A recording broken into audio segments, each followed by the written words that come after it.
Hi and welcome to the Oasis Global Gathering. I'm Nathan Jones, and along with Steve Chalke, who you'll see later, I'm one of the two ministers of Oasis Church Waterloo. Whether this is your first time watching us, or if you've been with us every week for the last few months or so, thanks for joining us today. Later this morning, we'll be taking communion together, so if you'd like to join in with this and haven't done this yet, at some point in the next 20 minutes or so, go and grab something to eat and drink. It doesn't have to be bread and wine. Anything you can find in your kitchen will be totally fine. Before we get to that though, today we're carrying on with the Great Reversal, our series about the Beatitudes. And this morning, Steve will be interviewing Pauline Muir, and they'll chat together about the next verse. Blessed are the merciful, for they will be shown mercy. Next though, we have a short clip from Jill Rowe. Jill's part of the leadership team at Oasis Church Waterloo, and she's worked for Oasis for many years, helping to shape our ethos and embed this throughout the organisation. Let's hear from Jill.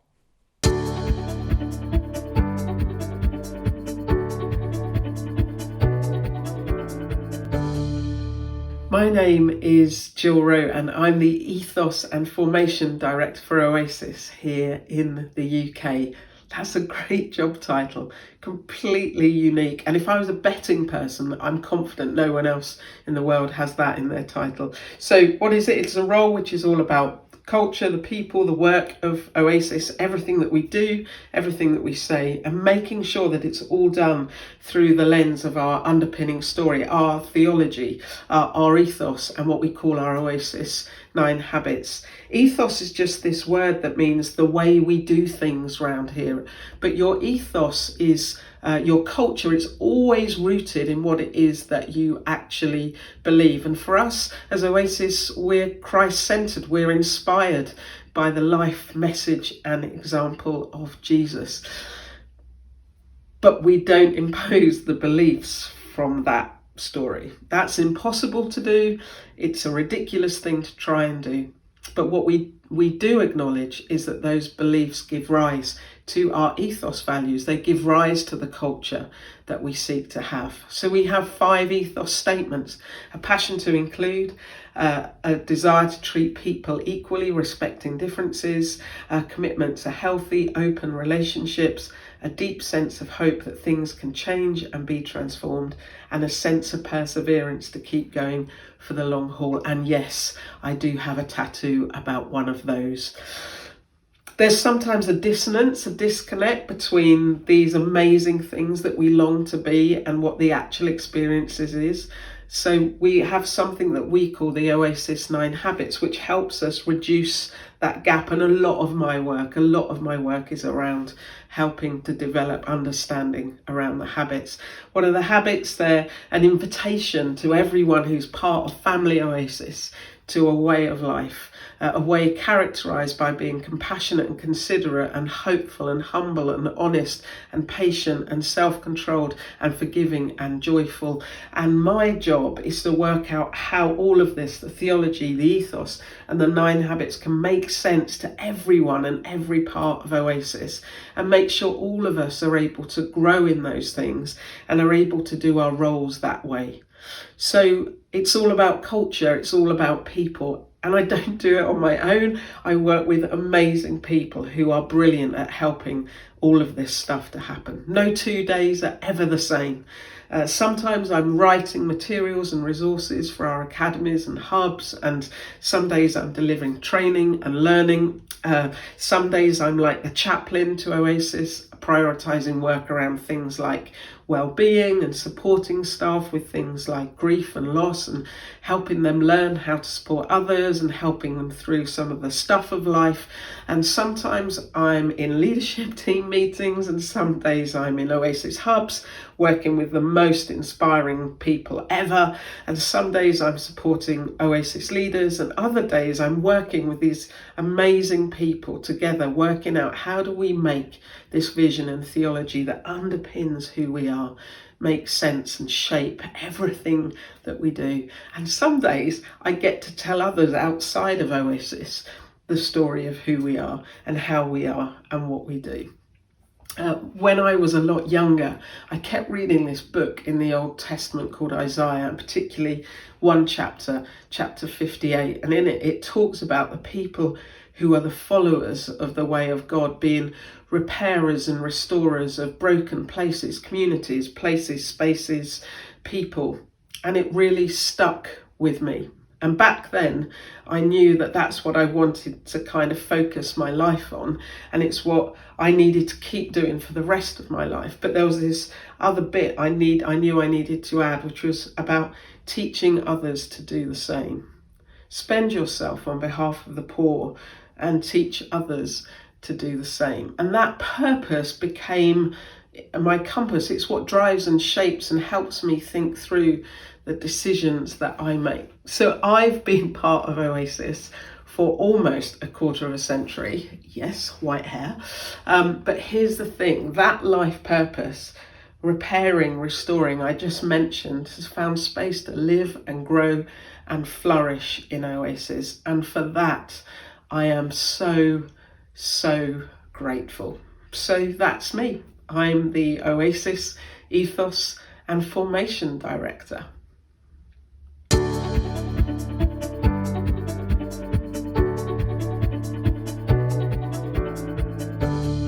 Thanks, Jill.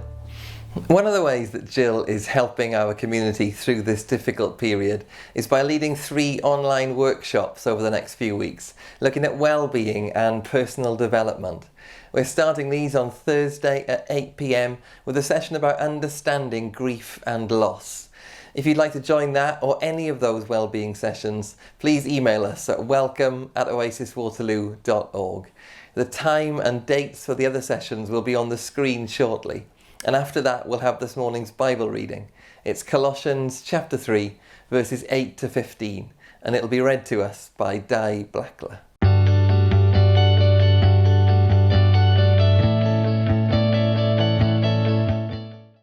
Today's reading is taken from Colossians chapter 3, verses 8 to 15, from the NIV version of the Bible. But now you must also rid yourself of all such things as these: anger, rage, malice, slander, and filthy language from your lips.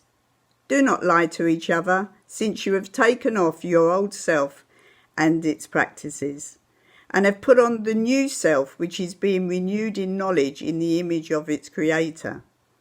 Here there is no Gentile or Jew, circumcised or uncircumcised, barbarian, Scythian, slave or free, but Christ is all and is in all. Therefore, as God's chosen people, holy and dearly loved, clothe yourself with compassion, kindness, humility, gentleness, and patience. Bear with each other and forgive one another. If any of you has a grievance against someone, forgive as the Lord forgave you. And over all these virtues put on love, which binds them all together in perfect unity. So let the peace of Christ rule in your hearts, since as members of one body you were called to peace. And be thankful. Amen.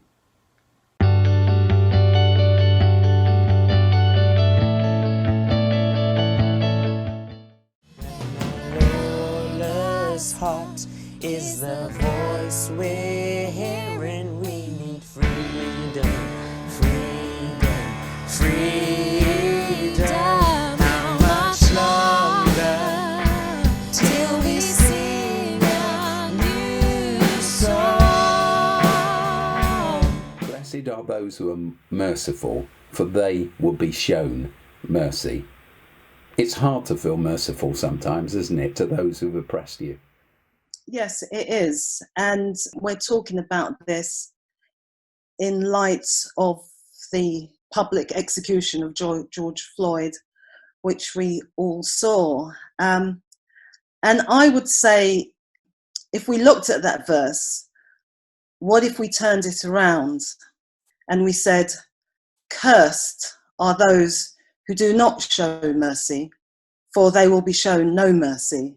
If we think about Derek Chauvin, the police officer who killed George Floyd on the streets of Minneapolis after he allegedly used the counterfeit $20 bill to buy cigarettes. This in the context of losing his job as a result of COVID-19 and the subsequent hardship. So what does forgiveness and showing mercy mean in this context? You know, I think we've got to think about justice. I think that we've got to think about what does forgiveness mean in terms of black men being more likely to be stopped and searched, Asian people and black people more likely to be poor, black and Asian people 3 times more likely to die from COVID. And Martin Luther King said that forgiveness doesn't mean ignoring what has been done. Not that we go around with hatred all the time, because that's not going to get us anywhere. But I do think that we have to protest. I do think that we have to say enough is enough. I do think that we have to say, no, it's not good enough for someone to put their knee on the neck of a man for nearly 9 minutes, where he's shouting out, I can't breathe, where a grown man is shouting for his mother and saying, this is not good enough.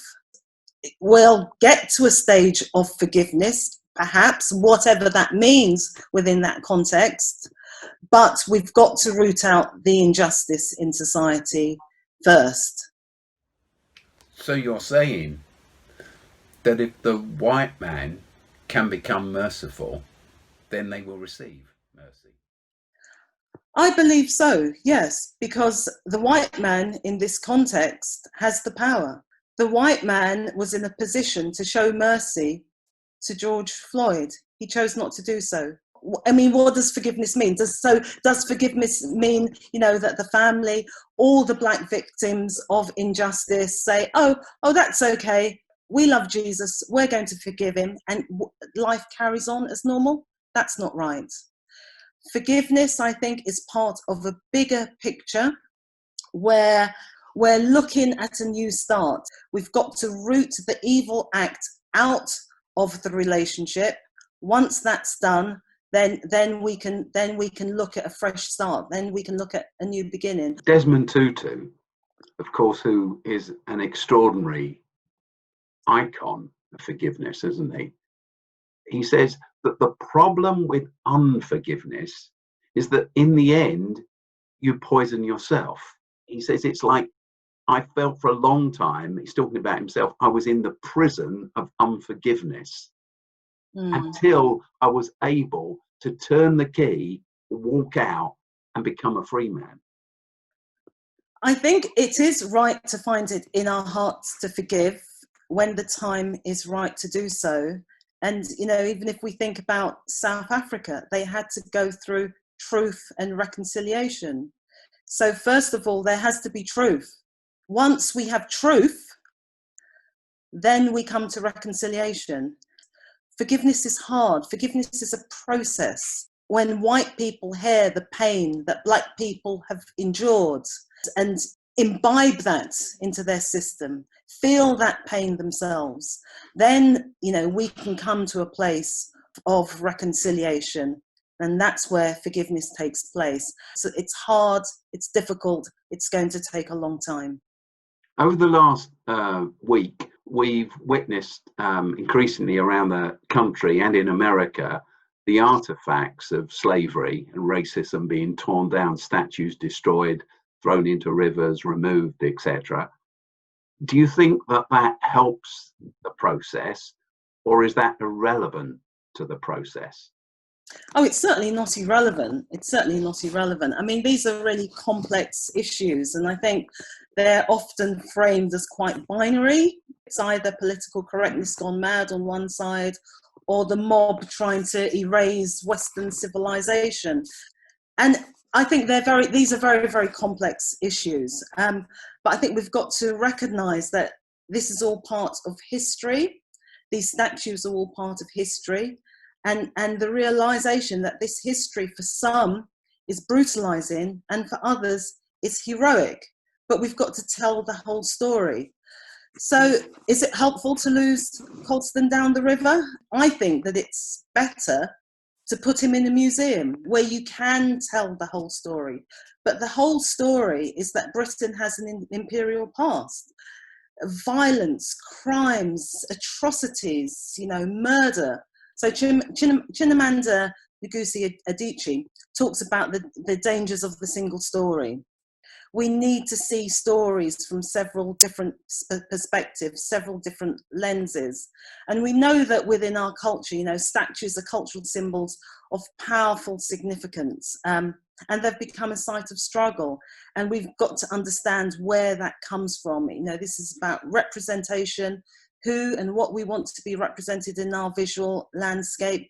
And of course, society is changing. And I'm pleased to see that some people are saying that these people are not representative of our values now, and they need to be put elsewhere. And maybe we need other icons in the public square that are representative of where society is at now. I don't think that they should be destroyed and erased, because that's an erasure of history, and the history is important. At every Remembrance Day, I hear those words, lest we forget. We don't want to forget this, do we? No.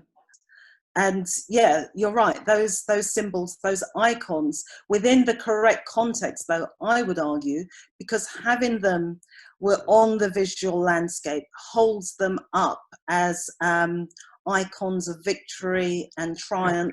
And that isn't the whole story. So I think within a museum, within galleries, within spaces where we can discuss both sides of the story, I think that's where we need them. And we use them as a tool to educate ourselves and to educate our youngsters as well. Because you're right, we mustn't forget. A city like Bristol, of course, which I know well, the whole thing is built on the slave trade. So there has to come a point at which you come to terms with your history, the naming of your towns and cities and its roadways, etc., but find a way of allowing it to act as a reminder of where you've come from rather than where you're going. Yeah, no, absolutely. I think that within the UK context, there hasn't been an acknowledgement of that history. That whole imperial history needs to be brought much more to the forefront. It needs to be part of the curriculum. It needs to be taught in schools. So white kids, black kids understand it, and they see where it fits in terms of the development of this nation. Some people say that white people should stay out of this. And some people say black people can't fix a problem that they didn't create in the first place. Yeah. So what's the role of white people in this present debate and crisis? Well, it's a struggle for justice. And I think all people everywhere, regardless of their colour, needs to be engaged in the fight for justice. Black people can't fight this fight on their own. We live in a white supremacist system, and people get very worried and frightened by when we, use the words white supremacy. But white supremacy is a system that enables white people to benefit. So white people are the beneficiaries of that system, and it's an unjust system. So if we're going to take that system down, white people need to become allies within the struggle. White silence is violence. When white people stand by and say nothing or say it's got nothing to do with me, it's violence. It's the same as that white policeman putting his knee on George Floyd's neck. It's violence. White people need to stand. And they also need to live with the discomfort. Talking about issues of race is uncomfortable. Talking about the brutality, talking about institutional racism, talking about microaggressions, it's uncomfortable. It's uncomfortable for white people. It's uncomfortable for black people. And we need to live with that discomfort.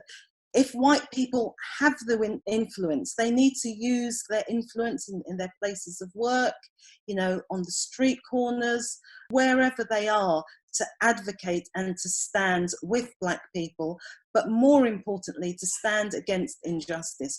I don't want to live in a society, I don't want my children and my grandchildren to live in a society where black people are routinely dying in police custody, where there's inequality in the education system, where there's inequality in employment systems, where there's inequality in health. So together, we've all got to strive for a better society, because if it's a better society for me, it will be a better society for my white brothers and sisters. We want to live in a society where we can all breathe. We all need to be able to breathe. Blessed are those who work to create a merciful society, for they will inherit it. Amen.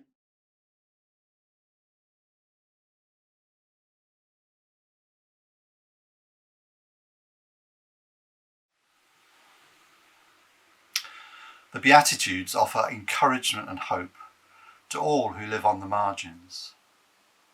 But by implication, they also present a challenge to all of us, and perhaps especially to those of us for whom life is more comfortable and more straightforward. This challenge is implicit in some of these sayings, but today it's more direct. Blessed are the merciful, for they will be shown mercy. Mercy implies forgiveness, but I think it's more than that. A cry for mercy is a cry for help.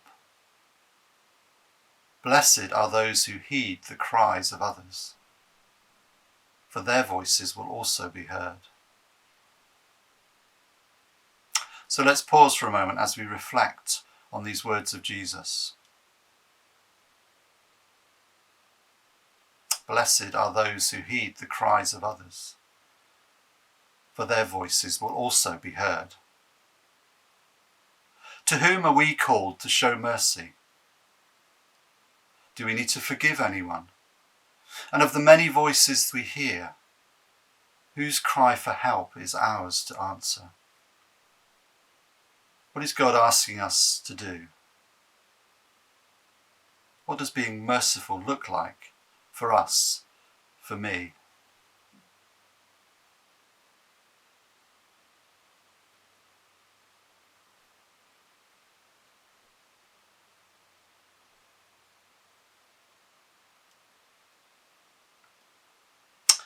And in what ways do we need to receive mercy? What burdens of guilt do we carry? Where do we need help?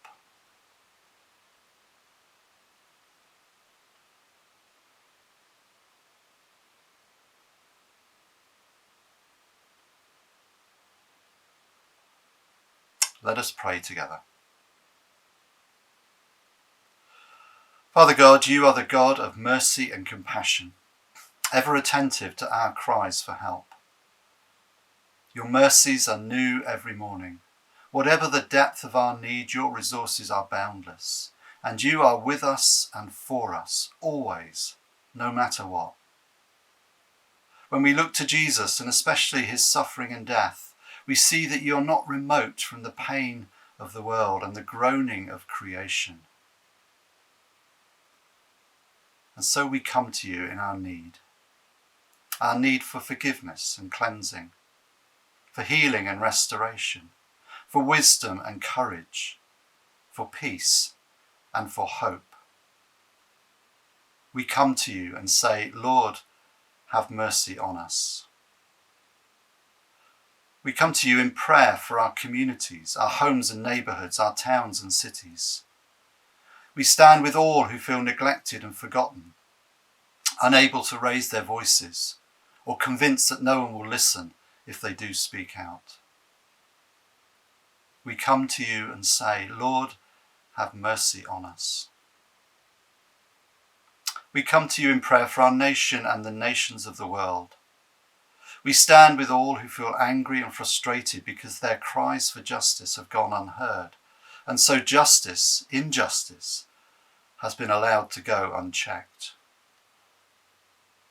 We come to you and say, Lord, have mercy on us.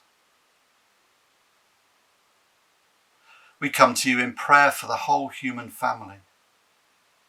We stand with all who live with fear, hatred, prejudice, deprivation, simply because of their skin colour or culture, their gender or orientation. We come to you and say, Lord, have mercy on us. We come to you in prayer for those who wield power and influence, whether political, financial, or personal. We stand with all who embrace the values of your kingdom and ask that you would strengthen their resolve. We come to you and say, Lord, have mercy on us. And as we reflect on the challenge to be merciful, we acknowledge that we have often fallen short. Our ears have been deaf to the cries of others and our hearts hardened to their suffering. Change us, Lord, by the power of your Spirit. Open our eyes to see what we need to see and our ears to hear what we need to hear, and grant us the courage to respond. We come to you and say, Lord, have mercy on us, so that we might be merciful to others. Amen.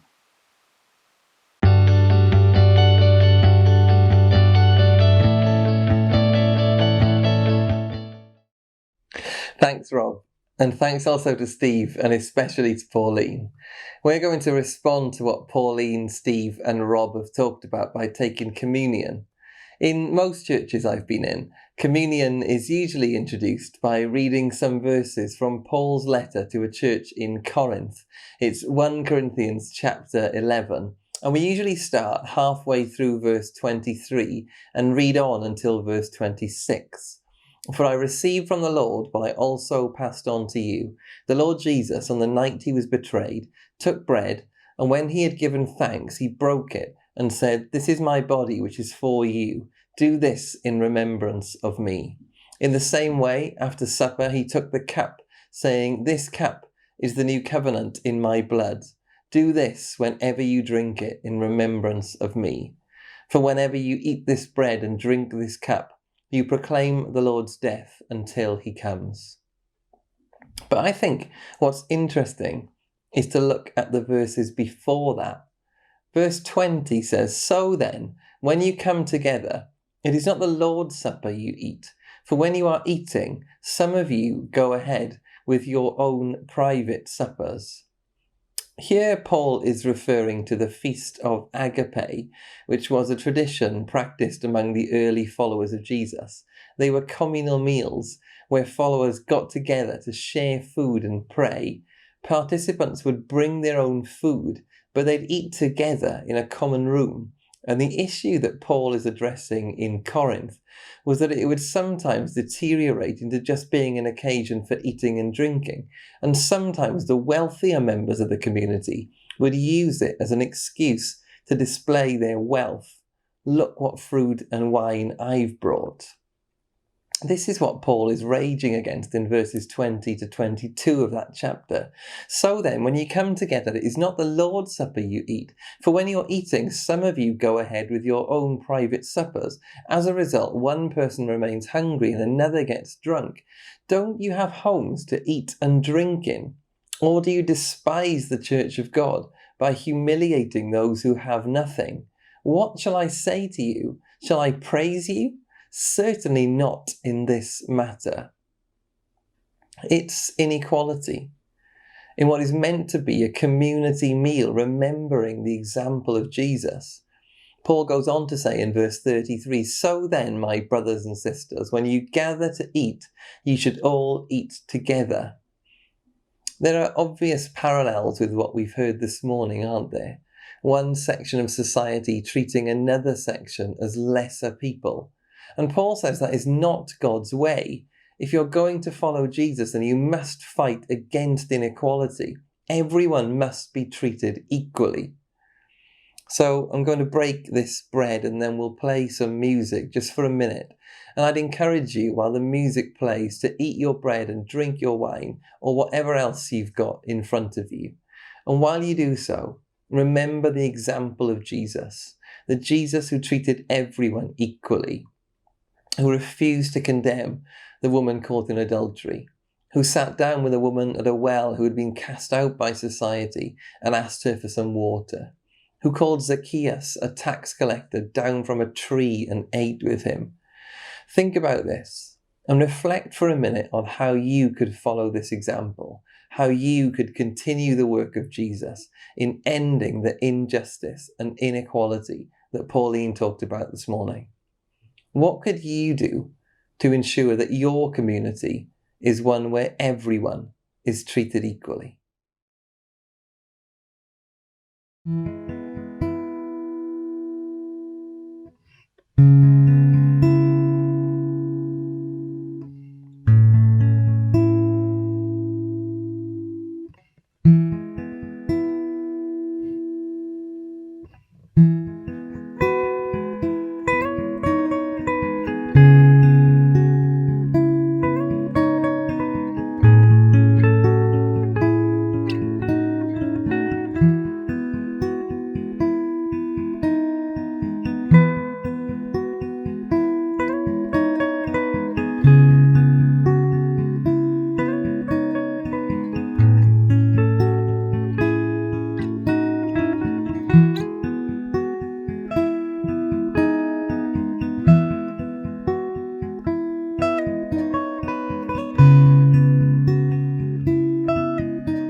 That's almost it for this morning. There's one more piece of good news to share, which is that if you're local to Waterloo, our brilliant coffee shop, Hub Coffee House, reopens tomorrow at 8 a.m. We sadly had to close due to the coronavirus crisis, but as of tomorrow, we'll be open Monday to Friday, 8 a.m. to 3 p.m, serving takeaway hot and cold drinks. And as ever, every penny of profit will go back into funding our community work in Waterloo. If you are around, it would be great to see you. We're going to end with a song, a celebration to send us on our way into the next week. Blessed are the merciful, for they will be shown mercy. As we show mercy to others, let's remember that we are loved by a God who always, regardless of what we've done or what we might think about ourselves, we are loved by a God who always shows us mercy, mercy which endures forever. See you next week. And God bless you.